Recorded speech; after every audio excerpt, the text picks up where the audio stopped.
वो सीटें जहां 38 साल से कांग्रेस के लिए सूखा पड़ा है, बीजेपी को 30 साल से कमल खिलाने का इंतजार है। राजस्थान की वो कौन सी सीटें हैं, इस रिपोर्ट में हम आपको बताते हैं। राजस्थान में विधानसभा चुनाव 2023 का संग्राम शुरू हो चुका है। बीजेपी और कांग्रेस समेत सभी राष्ट्रीय और क्षेत्रीय पार्टियां चुनावी मैदान में ज्यादा से ज्यादा सीटें जीतने के लिए स्ट्रैटेजी बनाने में जुट चुकी हैं। प्रदेश में 200 विधानसभा सीटें हैं, जहां पार्टियां अपने अलग अलग उम्मीदवार खड़े कर रही हैं। इस 200 सीटों में से 60 बीजेपी तो 21 कांग्रेस का गढ़ मानी जाती हैं। यहां से कांग्रेस और बीजेपी के उम्मीदवारों को हराना काफी मुश्किल है। पिछले 6 से 2 चुनावों में दोनों ही पार्टियों के प्रत्याशियों को जीत मिली, लेकिन कई सीटें ऐसी हैं जहां 38 और 25 साल से कांग्रेस को जीत नहीं मिली है। आइए इन सीटों पर थोड़ा सा नजर डालते हैं कि वो कौन सी हैं। उदयपुर में 25 साल से कांग्रेस का खाता नहीं खुला है। सिर्फ 1985 और 1998 में कांग्रेस उम्मीदवार को यहां से जीत मिली थी। 1985 में बस्ती विधानसभा सीट पर कांग्रेस प्रत्याशी को आखिरी बार जीत मिली थी, यानी 38 साल हो गए। 38 साल से कांग्रेस यहां अपना कब्जा नहीं जमा पाई। पिछले 3 चुनाव में इस सीट से लगातार निर्दलीय चुनाव जीते थे। 1998 के चुनाव में सांगनेर सीट से कांग्रेस की इंदिरा मायाराम आखिरी बार चुनाव जीती थी।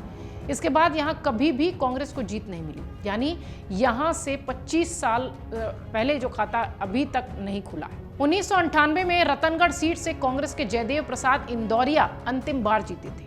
अब तक कांग्रेस की वापसी नहीं हुई है।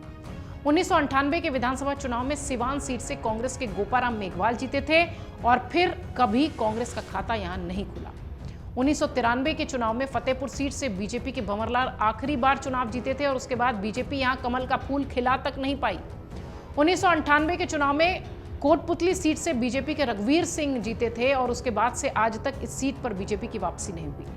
बीजेपी ने 41 सीटों पर उतारे प्रत्याशी अब चुनावी मैदान में उतार दिए हैं और बीजेपी ने प्रदेश की 200 विधानसभा सीटों में से 41 प्रत्याशियों के नाम घोषित करके उन्हें काम करने के लिए शुरू करने के लिए कह दिया है। इन सीटों पर बीजेपी ने 7 सांसदों को भी टिकट देकर चुनावी मैदान में उतारा है।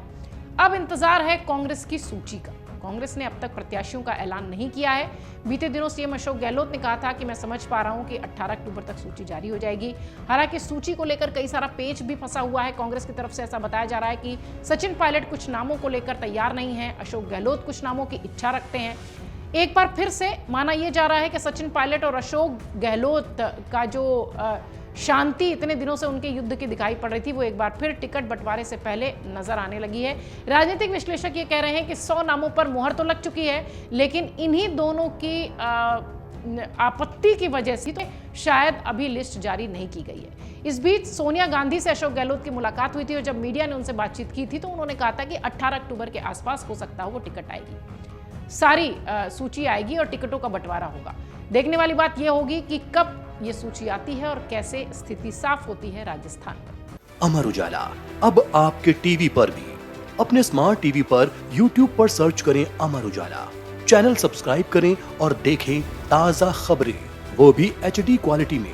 और हाँ, बेल आइकन दबाना ना भूलें ताकि हर खबर हो आपके घर। अमर उजाला, निष्पक्ष, निर्भीक, निरंतर।